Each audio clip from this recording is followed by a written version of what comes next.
¿Quiénes son los muertos? Es el título de nuestra reflexión de hoy. Les habla el pastor Magdiel Alanís Rangel. A fines de octubre, cumpliendo una tradición ancestral, el mundo católico romano del país se vuelca a celebrar a los muertos. A propósito de estas celebraciones, cayó en mis manos un artículo sumamente interesante titulado ¿Quiénes son los muertos?, del teólogo Francisco Rodríguez, que forma parte de un folleto titulado El católico y sus muertos, publicado por la Fundación En la Calle Recta. Y con el propósito de motivar a la reflexión, les comparto el texto de este artículo. Varias veces me he hecho esta pregunta, dice el teólogo, ¿quiénes son los muertos? Varias veces me he hecho esta pregunta cuando he asistido a un funeral. Ciertamente el sacerdote se considera un funcionario de su religión y así se lo reconocen los fieles. Es su obligación, pues, presidir los entierros acompañándolos con rezos según el ritual de difuntos.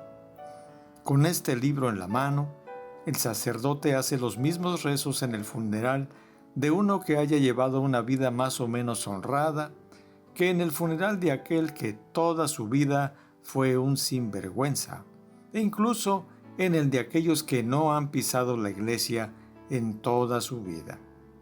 Ahora sí, la pompa y la honra no es para todos por igual. Todavía hay clases para la iglesia, aún entre los muertos. Esto solo tiene explicación si se considera la religión como un producto de consumo obligatorio, que se sirve según la capacidad adquisitiva del cliente. Los rezos del sacerdote en los funerales, llamados responsos, tienen un carácter de intercesión por el muerto, invocando a santos y vírgenes en su ayuda para librarlo de las penas del purgatorio. Lugar inventado por la Iglesia Católica para pagar penas que el muerto no pagó en esta vida. ¿Y por qué ese muerto no puede estar en el infierno, lugar del que nos habló Cristo en su palabra, o en el cielo con los justos? Si ha sido sentenciado al infierno, nadie podrá ayudarle. Y si está con los justos, no necesita de nada. Esta doctrina del purgatorio es la negación del sacrificio perfecto de Cristo, en el cual tiene parte todo aquel que acepta a Jesús como su único y perfecto Salvador. Además, el purgatorio es un filón de ingresos para las arcas de la Iglesia Católica. Las gentes sencillas, con su ignorancia de las Sagradas Escrituras y el afecto natural que sienten por sus muertos, no dudan en dar sus dineros en favor de sus muertos, aunque solo favorezcan con ello el bolsillo de los clérigos. Esta doctrina del purgatorio sitúa a los fieles católicos en una incertidumbre y preocupación constante por sus muertos, que hace de gusanillo para desenterrar sus dineros y llevarlos al altar a cambio de misas. Qué diferente es la actitud de los que por la fe en Cristo viven perdonados y justificados en Él. Saben que el cuerpo va a la muerte a causa de su corrupción, pero el espíritu vive a causa de la justicia de Cristo. Y un día también Cristo transformará este cuerpo mortal resucitándolo, para que, como dice Filipenses 3:21, para que sea semejante al cuerpo de la gloria suya. Y este cuerpo mortal será vestido de inmortalidad e incorrupción, como dice 1 Corintios 15:53.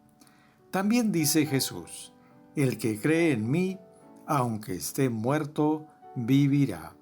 Juan capítulo 11, versículo 25. Qué serenidad muestra el que vive en Cristo ante la muerte, pues sabe que toda la obra redentora de Cristo le acompaña. El Concilio Vaticano II dice: el rito de las exequias debe expresar más claramente el sentido pascual de la muerte cristiana y responder mejor a las circunstancias y tradiciones de cada país, aún en lo referente al color litúrgico. Esto viene en la Constitución sobre la Sagrada Liturgia, capítulo 3, número 81. Lo que no se entiende muy bien es que se hable del sentido pascual de la muerte cristiana y al mismo tiempo ponerla bajo la mediación de santos y vírgenes, acompañada de las circunstancias y tradiciones de cada país. El apóstol Pablo dice: nuestra Pascua, que es Cristo, ya fue sacrificada por nosotros. 1 Corintios capítulo 5, versículo 7.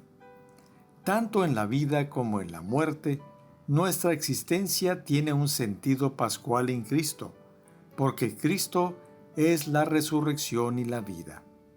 Él ha sido sacrificado por nosotros, como el Cordero de Dios que quita el pecado del mundo. Juan capítulo 1, versículo 29. Todos aquellos que creéis en el Señor Jesús, en su nombre ya habéis sido lavados, ya habéis sido santificados, ya habéis sido justificados, y por el Espíritu de nuestro Dios. 1 Corintios capítulo 6, versículo 11. La palabra de Dios nos afirma que por la fe en Cristo estamos lavados de nuestros pecados, santificados por el Espíritu y justificados ante Dios. Porque el mismo Dios hizo cargar todos nuestros pecados sobre su Hijo. Como dice 2 Corintios capítulo 5, versículo 21, al que no conoció pecado, a su Hijo, por nosotros lo hizo pecado, para que nosotros fuésemos hechos justicia de Dios en él. Ahora bien, cuando uno se encuentra en un funeral presidido por un sacerdote, allí no se da testimonio de esta esperanza de vida, ni se confiesa la certeza de vida eterna en Cristo. Antes bien, se niega todo esto, porque se le enseñó a los fieles católicos a confiar en sus propias obras y con ellas presentarse ante Dios. Y así, desprecian la obra que Jesús ha consumado por todos nosotros.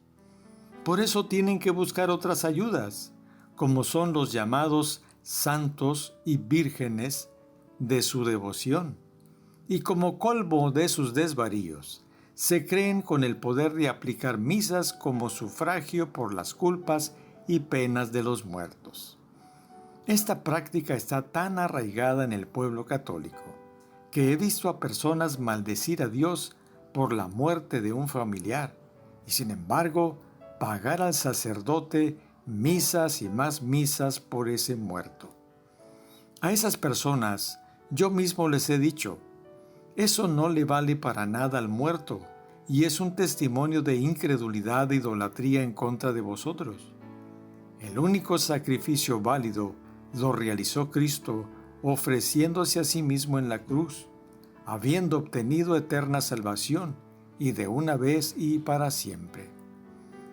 Hebreos capítulo 10, versículo 10 de 18 dice: porque con una sola ofrenda hizo perfectos para siempre a los santificados, pues donde hay remisión de pecados, no hay más ofrenda por el pecado. Pero a pesar de la claridad con que habla la palabra de Dios de que no hay más ofrenda por el pecado, sin embargo, los familiares y amigos de esos muertos pagan a los sacerdotes para que ofrezcan misas como ofrenda por el pecado. Esto es contradecir la palabra de Dios.